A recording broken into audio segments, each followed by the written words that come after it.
छत्तीसगढ़ के मुख्यमंत्री विष्णुदेव साय आराध्य भगवान राम की शरण में है। विधायक दल का नेता चुने जाने की अगली सुबह प्रदेश के उज्जवल भविष्य की कामना करने पहुंचे। भगवान राम से आशीर्वाद लिया। नई सुबह के साथ ही प्रदेश के नए मुखिया ने भ्रष्टाचार पर भी वार किया।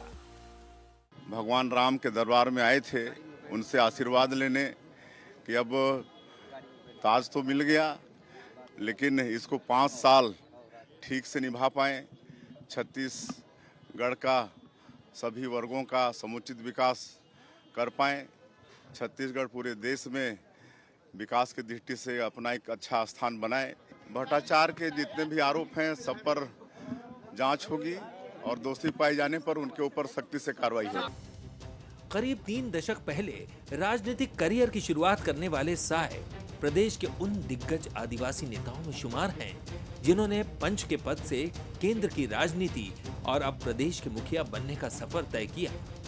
सरगुजा संभाग से आने वाले एक छोटे से कार्यकर्ता को सीएम बनाने वाली बीजेपी ने लोकसभा चुनाव के लिए नैरेटिव सेट कर दिया, तो विष्णुदेव साय को सीएम बनाकर प्रदेश ही नहीं देश भर के करीब 18 राज्यों के आदिवासी वर्ग को एक बड़ा मैसेज दिया, जिसकी तारीफ विपक्ष के दिग्गज आदिवासी नेता भी कर रहे हैं। पहली बार छत्तीसगढ़ में आदिवासी मुख्यमंत्री देकर के इतिहास तो रच दिए ना, हम उनको बधाई देते हैं। जिस बात को समाज में हम लोगों ने मध्य प्रदेश में 1980 के आसपास से कहते रहे, पर कांग्रेस पार्टी ने तो कभी इसको गंभीरता से लिया नहीं और उसको करके दिखाया बीजेपी ने विष्णुदेव साय को बड़ा आदमी बना दिया, लेकिन चर्चा अभी थमी नहीं है। छत्तीसगढ़ में पहली बार डिप्टी सीएम के फॉर्मूले की अटकलें तेज हैं, जिसमें अरुण साव और विजय शर्मा का नाम सामने आ रहा है। विष्णुदेव साय 13 दिसंबर को साइंस कॉलेज मैदान में शपथ लेंगे, जिसके साक्षी प्रधानमंत्री नरेंद्र मोदी, गृह मंत्री अमित शाह, राष्ट्रीय अध्यक्ष जेपी नड्डा समेत कई राज्यों के मुख्यमंत्री और राष्ट्रीय नेता बनेंगे। अब देखना होगा कि साय के साथ और कौन शपथ लेता है। ब्यूरो रिपोर्ट के साथ गौरव शुक्ला, बंसल न्यूज, रायपुर। तो आपने देखा विष्णुदेव साय भगवान राम की शरण में गए, आशीर्वाद लिया और प्रदेश के उज्जवल भविष्य की कामना भी की, लेकिन इतना काफी नहीं है। अभी बहुत सारी चुनौतियां हैं और उनको पार करनी है। सबसे बड़ी चुनौती तो यह है, बड़ा आदमी तो बन गए लेकिन बड़ा काम करके दिखाना है। और एक जिसे हम कहते हैं कि राजनीति में कहा जाता है कि जहां तक हम सोचते हैं उससे कहीं दूर की बात की जाती है, यहां पर वो सब कुछ सेट करते हुए बीजेपी दिखाई दी है। तो नमस्कार, मैं हूं ललित और हमारा आज का मुद्दा है बड़ा आदमी। जी हां, बीजेपी के चाणक्य अमित शाह ने जनसभा में विष्णुदेव साय को बड़ा आदमी बनाने की बात कही थी और बीते रविवार को उन्हें सीएम बनाकर प्रदेश का सबसे बड़ा आदमी भी बना दिया। आदिवासी चेहरे के साथ ही बीजेपी ने एक नैरेटिव सेट भी कर दिया है, जिसे 2024 लोकसभा चुनाव और दूसरे राज्यों से जोड़कर भी देखा जा रहा है। साय से बीजेपी क्या कुछ समीकरण साधने जा रही है? क्या पहली बार छत्तीसगढ़ डिप्टी सीएम के फॉर्मूले से सियासी समीकरण भी साधती नजर आएगी? आज राजनीतिक मेहमानों से इन्हीं मुद्दों पर हम चर्चा करने वाले और हमारे साथ जो मेहमान जुड़े हैं, चलिए सबसे पहले उनसे आपका परिचय करवा दे। राजीव चक्रवर्ती जी हमारे साथ जुड़ गए हैं, प्रवक्ता है छत्तीसगढ़ बीजेपी के। राजीव जी, बहुत बहुत स्वागत करते हैं बंसल न्यूज पर आपका। शशि भगत जी हमारे साथ हैं, प्रवक्ता है छत्तीसगढ़ कांग्रेस के। शशि जी, आपका भी बहुत बहुत स्वागत करते हैं। और हमारे साथ वरिष्ठ पत्रकार गंगेश द्विवेदी जी हैं। गंगेश जी, आपका भी बहुत बहुत स्वागत। आपके अनुभव का हम लाभ लेंगे और सबसे पहले शुरुआत भी आप ही से करेंगे। गंगेश जी, जैसे कि मैं कह रहा था कि राजनीति में बहुत दूर की सोची जाती है, बहुत लंबी सोची जाती है और जहां तक हम सोच सकते हैं वो हमारी सोच कहीं कम पड़ जाती है, उससे भी ऊपर तक जो है राजनीतिक दल सोच लेते हैं। ये जो कुछ नैरेटिव सेट किया है बीजेपी ने, इसके बारे में आपका क्या अनुभव है और क्या कुछ कहेंगे आप? क्या ये 2024 के लिए सब कुछ तय है? देखिए, 2024 के लिए तो ये सब कुछ तय है, लेकिन इसके पीछे एक लंबी कहानी है। जब राज्य बना था 2000 में, तो कांग्रेस ने आदिवासी मुख्यमंत्री देकर प्रयास किया था कि यहाँ पे चूंकि आदिवासी बहुल राज्य है इसलिए मुख्यमंत्री आदिवासी हो। लेकिन हालांकि बाद में उनका अजीत जोगी जी का जो जाति का मामला विवाद में पड़ गया, उसका जब 2003 में भाजपा की सरकार बन के आई तो डॉक्टर रमन सिंह उस समय भाजपा के प्रदेश अध्यक्ष थे, उनको कमान सौंपी गई। उस समय भी नंद कुमार साय अभी जो जा चुके हैं भाजपा छोड़ के, उनकी संभावना थी क्योंकि नेता प्रतिपक्ष थे और उनको और खूब संघर्ष भी किया था। 3 साल उन्होंने, उनके पैर टूट गए थे इस संघर्ष में। तो माना जा रहा था कि उनको मिल सकती है कुर्सी, लेकिन उनको नहीं मिली और उसका लगातार 3 टर्म यानी 15 साल तक रमन सिंह रहे, यानी एक सवर्ण व्यक्ति प्रदेश की का नेतृत्व करता रहा। लेकिन इस बीच भाजपा में भी लगातार ये बात उठती रही। एक सोहन पोटाई करके एक सीनियर लीडर थे, 4 बार वो सांसद रहे। उन्होंने उनका भी जो उनका निष्कासन इसी कारण हुआ भाजपा से कि वो कई बार आदिवासी मुख्यमंत्री की मांग करते थे। और इस तरह से ये इस बीच में 2016 के आसपास पत्थलगड़ी एक कांड हुआ और बहुत तेज ध्रुवीकरण होना शुरू हुआ। आदिवासी समाज का आपस में एकजुटता बढ़नी शुरू हुई, सर्व आदिवासी समाज बना। तो उस समय से एकदम से ऐसा लगना शुरू हो गया था कि अब जो है आदिवासी समझने लग गए कि हम बहुसंख्यक हैं और हमको नेतृत्व मिलना चाहिए, हमारा इस प्रदेश का मुखिया आदिवासी बनना चाहिए। तो मुझे लगता है कि अभी भाजपा ने इस चीज को समझा और पहचाना है। जहां तक सीटों का समीकरण देखें तो 29 सीट आदिवासी के लिए आरक्षित है, 29 तो बनते ही हैं आदिवासी समाज से। लेकिन इसके अलावा टोटल 50 सीट, 90 में से 50 सीट ऐसी मानी जाती है जिनमें आदिवासी जो है तय करते हैं। उनकी संख्या इतनी अधिक है, 50% के आसपास है, जो तय करते हैं कि यहाँ पर कौन विधायक बनेगा। तो इसको देखते हुए निश्चित तौर पर भाजपा ने इसको समझा और पहचाना है और मुझे लगता है इसी के तहत आदिवासी मुख्यमंत्री इस बार बनाया गया। बिल्कुल, चलिए इस पर बेहतर प्रकाश डाल पाएंगे हमारे बीजेपी के प्रवक्ता राजीव चक्रवर्ती जी। आपसे जानना चाहेंगे क्या विजन रहा है बीजेपी का, क्या वाकई, देखिए मैं चर्चा वही कर रहा हूं क्योंकि जिस तरह से आपने आदिवासी मुख्यमंत्री बनाया है, ओबीसी और सवर्ण, ये इस तरह से आपने एक समीकरण साधा है डिप्टी सीएम के रूप में, क्या कुछ कहेंगे, क्या कोई विजन लेके चल रहे हैं बीजेपी? देखिए ललित जी, निश्चित रूप से राजनीति में जो कार्य किए जाते हैं, जो स्थापनाएं की जाती है, उसके पीछे एक संदेश होता है। कल विश्व आदिवासी के या भारत में जो वीर नारायण सिंह जी थे, छत्तीसगढ़ के सबसे बड़े जो पुराना जो जनसंघर्ष हुआ था अंग्रेजों के खिलाफ, वीर नारायण सिंह जी की कल पुण्यतिथि थी। उस पुण्यतिथि के दिन कितना संयोग की बात है, एक मूल वन बंधु, एक मूल निवासी विष्णुदेव साय जी का कल ताजपोशी हुई, कितनी सौभाग्य की बात है। और कांग्रेस पार्टी, मुझे याद है कि जब विष्णुदेव साय जी को केंद्र में भेजा गया तो बार बार ये लांछन लगाती थी कि विश्व आदिवासी दिवस के दिन आपने एक आदिवासी अध्यक्ष को हटा दिया। हम बार बार कहते थे कि हटाना जोड़ना हमारा काम नहीं है, हमारा काम है समाज को जोड़ना, राष्ट्र को जोड़ना और राष्ट्र को संदेश देना। तो देखिए कितनी संयोग की बात है कि जी कांग्रेस इस बात को जन जन तक पहुंचा नहीं पाई, लेकिन भारतीय जनता पार्टी पहले राष्ट्रपति बनाई द्रौपदी मुर्मू जी को, और आज इस प्रदेश में, जिस प्रदेश में 32% से ज्यादा आदिवासी बंधु रहते हैं और ऐसे आदिवासी बंधु को अपना मुख्यमंत्री बनाए, बहुत अच्छा संदेश गया। और मैं निश्चित रूप से यह स्वीकार करता हूं और सच्चाई से स्वीकार करता हूं, इसके आगामी लोकसभा चुनाव में, आने वाले समय के झारखंड के चुनाव में और जो दूसरे जो आदिवासी क्षेत्र है, संथाल से लेकर छोटा नागपुर से लेकर तमाम जगह नॉर्थ ईस्ट, इसका बहुत दूरगामी परिणाम जाएगा। बहुत अच्छा संदेश गया है कि भारतीय जनता पार्टी केवल किसी बात पर बात नहीं करती, जब पद देने की बात आती, जब शक्ति की बात आती है, तब उस वर्ग को उसको सम्मान देती है। और मैं स्वीकार करता हूं कि ये जो छत्तीसगढ़ का जो ताना बाना है ललित जी, इतिहास देखिएगा, ये गोंड राजाओं का गढ़ था छत्तीसगढ़, और ये आदिवासियों ने ही रचा बसा था।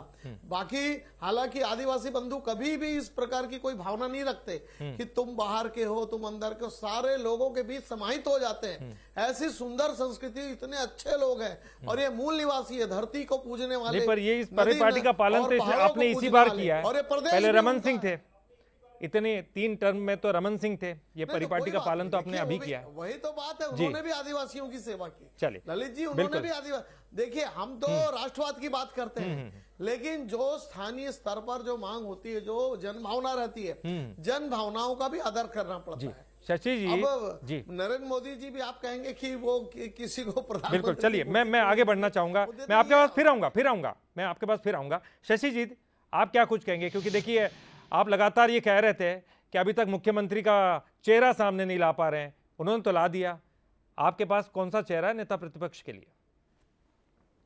जोहार छत्तीसगढ़। बात जय जोहार। बधाई देता हूं भारतीय जनता पार्टी के हमारे प्रवक्ता साथी और भारतीय जनता पार्टी के सीएम का चेहरा न होने के बावजूद भी एक आदिवासी को मुख्यमंत्री बनाया गया। ये बहुत बहुत बहुत बहुत बात, क्योंकि आज का दिन भारतीय जनता पार्टी के साथी जी का दिन है और ये अच्छी बात है, और आदिवासी को बनाई ये और भी अच्छी बात है। अच्छा, और जो हमारे जिले के लिए इसके रहने वाले इसलिए और भी अच्छी बात है। मैं आपको स्पष्ट रूप से कहता हूं कि भारतीय जनता पार्टी के पहले कांग्रेस ने एक आदिवासी चेहरे को श्री अजीत जोगी साहब को मुख्यमंत्री बनाया था प्रथम तौर पे, और ये बात हम ये कहें कि हमने पहले बनाया था तो दो राय नहीं है। दूसरा ये कि इनको भी भारतीय जनता पार्टी के अंदर मुख्यमंत्री का चेहरा बनने के लिए, मुख्यमंत्री जी के तौर पे सियासत में विराजमान होने के लिए बहुत संघर्ष करना पड़ा। जैसा अभी श्री नंद कुमार साय जी ने त्याग किया, श्री सोहन पोटाई जी ने त्याग किया, फिर श्री विष्णु साय जी ने भी किया हुआ था, लेकिन भारतीय जनता पार्टी ने बनाया, लेकिन बहुत अच्छी बात है। कांग्रेस ने भी बार बार उठाया कि भाई कांग्रेस चाहती है कि आदिवासी मुख्यमंत्री बने, ये बात आई और ये बात अच्छा हुआ। आपने कहा कि विपक्ष के नेता कौन होंगे, तो हमारे पास भी एक मंथन चल रहा है कि अभी अभी उन्होंने ताजपोशी करी है श्री विष्णु साय जी का, और जो विपक्ष के नेता होते हैं उसी पैमाने पे तय करते हैं कि पक्ष वाले क्या कर रहे हैं। वो भी कोई आदिवासी होंगे, आदिवासी वर्ग का प्रतिनिधित्व करने वाले होंगे। श्री चरणदास मान जी हैं, श्री लखेश्वर बघेल जी हैं, श्री भूपेश बघेल जी भी विपक्ष के चेहरे हो सकते हैं, और ये बात तय है कि कुछ अच्छा और जो विपक्ष में जनहित की बात को रख सके, उनमें संशोधन करा सके, ये ऐसा चेहरा आएगा और वो शीघ्र ही आएगा। इस पर तय होगा। हमारे अंदर भी, हमारे पार्टी के अंदर भी हाईकमान इस पे मंथन कर रही है, ये शीघ्र ही रिजल्ट आएगा। हम अपेक्षा रखते हैं इस छत्तीसगढ़ की नई गवर्नमेंट से कि जनता के कार्य, चाहे पिछड़े वर्ग हो, आदिवासी वर्ग के हो, चाहे बहुत ही गरीब वर्ग के लोग हो, सबका अच्छा भला हो, अपनी जितनी घोषणाएं हैं उसको सही सही से पूरा करें। और एक अपेक्षा और करें, श्री विष्णु साय जी प्रथमतः ये एक और निवेदन केंद्र सरकार से करें कि 500 रुपए का जो सिलेंडर दे रहे हैं उन्हें, उनको जैसे श्री मोदी जी के पास ये रिक्वेस्ट और भेजें कि पूरे छत्तीसगढ़ नहीं, पूरे देश के प्रधानमंत्री जी हैं, चलिए पूरे ठीक देश के है, अंदर ये बिल्कुल बिल्कुल, ये पूछ लेते हैं हम। ये आपकी बात जो है मांग है, हम ये कह सकते हैं डिमांड है, अभी तो मुख्यमंत्री बने ही हैं। देखिए राजीव जी, तारीफ करते हुए नजर आ रही है विपक्ष इस बार, पहली बार चूंकि आदिवासी क्षेत्र का प्रतिनिधित्व आपने जो है सीएम फेस के रूप में सामने रखा है। क्या कुछ कहेंगे, क्या ये एक बार जो आप अध्यक्ष पद से हटा चुके हैं उसके बाद शायद पार्टी को लगा कि नहीं, आदिवासी वर्ग नाराज हो सकता है, उसके इनाम के तौर पर इसको देखा जाए? नहीं ललित जी, आप ही के इस चैनल में मुझे याद है जब साय जी को पहली बार बनाया गया था अध्यक्ष, मैंने दूसरी बार जब बनाया गया था सन 2020 के आसपास, तब आपके चैनल में डिबेट में मैंने कहा ये प्रश्न था कि क्या सीधे साधे इंसान को आपने बलि का बकरा बना दिया, अध्यक्ष क्यों बना दिया गया। तब आप ही के चैनल में मैंने कहा था कि बिल्कुल जो विष्णुदेव जी है बहुत अच्छे अध्यक्ष साबित होंगे, और वो ग्रास रूट लेवल पर अच्छा काम किए, पार्टी की रीति नीति को जन जन तक पहुंचा है। लेकिन उसके बाद समय की मांग थी, उन्हें केंद्र भेजा गया, केंद्र की राजनीति में जो विशेष आमंत्रित सदस्य बनाया गया केंद्रीय बोर्ड में, फिर अरुण साहू जी आए और उन्होंने भरपूर सहयोग किया। तो ये कांग्रेस का जो नैरेटिव था कि आदिवासी विरोधी है भारतीय जनता पार्टी, वो धराशायी हो गया। और आप देखेंगे सरगुजा में 14 की 14 सीटें आई, बस्तर में 8 सीटें आई, तो बहुत अच्छा प्रतिसाद मिला। जो आदिवासी समाज ने जो एक भारतीय जनता पार्टी को हाथों हाथ लिया। चलिए एक रिएक्शन कांग्रेस जी। शशि जी, धर्मांतरण का मुद्दा आपको लगता है वो ज्यादा खेल गया, और शायद इसीलिए देखिए आदिवासी वर्ग का प्रतिनिधित्व देते हुए उन्होंने सीएम खड़ा किया है, वहां पर वो एक मुद्दा था जो बड़ा कांग्रेस को डेंट करके गया। देखिए, इस विषय में एक बात और कहता हूं मैं कि इनको प्रमुख रूप से महतारी वंदन योजना के नाम पे लाभ मिला, और महतारी वंदन जो हमारी महिलाएं हैं, माताएं हैं, आज थोड़ी सी छत्तीसगढ़ की जो जनता है वो एक ठगी सी महसूस इसलिए कर रही है कि उनकी आशा ये थी कि कोई भी महिला उप मुख्यमंत्री बने। और रहा सवाल उसका कि धर्मांतरण का, तो धर्मांतरण का कोई बहुत बड़ा इशू नहीं आया, लेकिन एक बात जरूर है, पोलराइज करने में लोग सफल हो गए जिस पे रहते हैं। तो राम मंदिर की बात को छोड़ के इन्हें एक दूसरी तरफ डाइवर्ट किया कि राजू जी एक तुरंत टिप्पणी दे दीजिए। साहू जी जैसे व्यक्ति को टिकट दिए गए। जी, तो 10 ये सेकंड 10 जो सेकंड चीजें मेरे इस बात को पास। सर दर्शाता समय है कम कि है। पोलराइजेशन का आपने जो समझ लिया शुरुआत है, एक नया पोलराइजेशन की स्वरूप बात की। पैदा राजीव जी आप क्या कहेंगे इस पर? जल्दी से 10 सेकंड में। देखिए, अब कांग्रेस पार्टी चुनाव हारने के बाद वो अपने परिवार को देखें, भारतीय जनता पार्टी को जीतने के ऊपर भी आक्षेप लगाए कि ईवीएम में छेड़छाड़ की गई, ईवीएम को दिखाया गया था, फिर पोलराइजेशन का बहाना बनाना, और महिला क्यों नहीं बनाए, महिला बना देते तो बोले पुरुष क्यों नहीं बनाना। तो देखिए, भारतीय जनता पार्टी ने चुनाव जीत लिया है और जनता के मन में एक संदेश बिल्कुल, दिया समझ गया है। सर, समझ जनता गया। पिछले समय 5 कम वर्ष है। में त्राही त्राही कर रही जी, थी। गंगेश जी उससे एक मुक्ति एक पाई आखिरी है। कमेंट आप गंगेश जी शराब आपसे। के नाम पर जो शराब का गढ़ बना दिए क्या थे। आप बीजेपी आपको लगता है इसी रास्ते पर चलती हुई दिखाई देगी? 3 राज्यों में जीत हासिल हुई है, सनातन, धर्मांतरण, राम का मुद्दा है, इन तमाम चीजें जो है बीजेपी को मुफीद भी है। क्या आपको लगता है कि इसी रास्ते पर चलकर बीजेपी को जीत हासिल होगी? 2024 की भी बात कर रहे हैं। देखिए, अगर देखा जाए तो ऐन चुनाव के वक्त जो इनका बयान आया, स्टालिन का जो बयान आया था, और उसके बाद खड़गे जी के बेटे के द्वारा जो उसका स्वीकारोक्ति हुई, उसके बाद तेजी से एक मैसेज फैला। ये भी एक बड़ा फैक्टर मुझे लगता है 3 राज्यों में काम आया है कि लोगों ने, मतलब इंटेलेक्चुअल लोगों के बीच भी ये बात चर्चा में आ गई थी कि क्या कांग्रेस जो है हिंदू विरोधी है। इस बात को लेकर जो बहस छिड़ी, वो धर्मांतरण का भी मुद्दा उसमें शामिल हुआ। इस तरह से मुझे लगता है कि एक बड़ा जो शहरी क्षेत्र है, शहरी मतदाताओं ने इस बात को लेकर वोटिंग की है, मुझे ऐसा लगता है। तो निश्चित तौर पर इसका फायदा भाजपा को मिला है। ये एक फैक्टर रहा है निश्चित तौर पर तीनों राज्यों में। एक सवाल और मैं राजीव जी से पूछना चाहूंगा। राजीव जी, देखिए बड़े बड़े कद्दावर नेता हैं आपके, उनका क्या रोल होगा अब आने वाले समय में? बहुत बृजमोहन अग्रवाल हैं जिनके नाम हम देख रहे थे, सीएम की रेस में आगे चल रहे थे, उनके नामों का क्या होगा? रेणुका सिंह है, क्या आपको लगता है ये मंत्रिमंडल में जगह दी जाएगी या फिर केंद्र में इनकी बड़ी भूमिका होगी? केदार कश्यप है, राजेश मूणत है, बहुत तमाम जो नाम। हाँ, वो बहुत तमाम लोग हैं। वो भारतीय जनता जो पार्टी निर्देशित करेगी, सारे विधायक जो सीनियर विधायक हैं, पूर्व मंत्री हैं, वो पार्टी के निर्णय के हिसाब से अपनी अपनी जिम्मेदारी में महती भूमिका निभाएंगे। और जो मूल प्रश्न है कि सहयोग, समर्पण और सहकारिता से इस प्रदेश को चलाएं, वो जिम्मेदारी है। किसे मंत्री पद मिले या ना मिले, सारे लोग मिलकर प्रदेश की जनता की सेवा करेंगे, सेवक के रूप में सेवा करेंगे, ये बात तय हो गई है। देखिए, किसी को मिले ना मिले वो बहुत गौण बात है, बहुत छोटी सी बात है। सारे विधायक गण मिलके, मैं तो कहूंगा विपक्ष का भी हमें सहयोग चाहिए, सारे लोग मिलके प्रदेश की खुशहाली के लिए काम करेंगे। चलिए शशि जी, एक सवाल आखिरी का आपसे भी कमेंट करना चाहूंगा, क्योंकि देखिए आपके पास बहुत सारे जो लीडर्स थे, बड़े लीडर्स थे, वो चुनाव हार चुके हैं। ऐसे में आपके लिए भी एक बड़ा चेहरा, नेता प्रतिपक्ष की बात करूं तो वो किस तरह से आप ढूंढेंगे? क्योंकि जो बड़े लीडर है कि यहाँ पर तो आपको नेता प्रतिपक्ष के रूप में एक बड़ा लीडर देना होगा, और साथ ही साथ 2024 की राह भी आपको देखनी है। जी, हमारे पास निश्चित रूप से बड़े लीडर हैं। श्री चरणदास महंत जी जो पूर्व विधानसभा के अध्यक्ष जी रहे, एक बड़े लीडर तो निश्चित रूप से श्री लखेश्वर बघेल जी, एक तेज तर्रार आदिवासी लीडर हैं जो कई बार चुन के आए हैं। श्री भूपेश बघेल जी पूर्व मुख्यमंत्री रहे, वो भी अपने आप में अच्छे जानकार हैं पार्लियामेंट्री सेक्शंस के। तो ये निश्चित रूप से हमारे पास किसी तरह का टोटा विपक्ष के नेता के रूप में नहीं है। और रहा सवाल चुनाव का, तो चुनाव में देखिए ये उतार चढ़ाव होता रहता है। 2024 की तैयारी जो हम लोग लोकसभा की बहुत मुस्तैदी से करेंगे, रिफॉर्म करके करेंगे, इसमें कहीं कुछ संशय की स्थिति नहीं है। हम लोग एक मजबूत स्थिति में बिल्कुल आएंगे, हमारी बात जनता तक जाएगी। जो मनमुटाव की खबरें आ रही थी, हार के बाद निराशा होती है और उसमें से कई बार जो मनमुटाव की खबरें भी सामने आती है, बृहस्पति सिंह की बात कर ले, चाहे हम विनय जायसवाल की बात करें, अपने तमाम लीडर्स पे ये आरोप लगाते हुए नजर आ रहे हैं, उनको कैसे बैलेंस करेंगे? आपके सामने बड़ी चुनौती है सर। जी, चुनौती तो देखिए ऐसा है, परिवार की बात है, कुछ चीजें छन के आती हैं, उनको हताशा निराशा की स्थिति आ जाती है, तो वो लोग इस तरह की कुमारी शैलजा पर भी आरोप लगा दिए थे यहां तक। देखिए, आरोप उन्होंने अपनी भाषा में लगाया, अपनी तरीके से, अपनी सोच के अनुसार लगाया। निश्चित रूप से उनके साथ बातचीत करके इसका हल निकाला जाएगा। निश्चित रूप से अच्छा रिजल्ट आएगा। 2024 में लोकसभा के चुनाव में हम लोग पूरी मुस्तैदी से, मजबूती से चुनाव लड़ेंगे, फेस करेंगे, जनता के साथ लड़ेंगे। गंगेश जी, एक आखिरी कमेंट आपसे।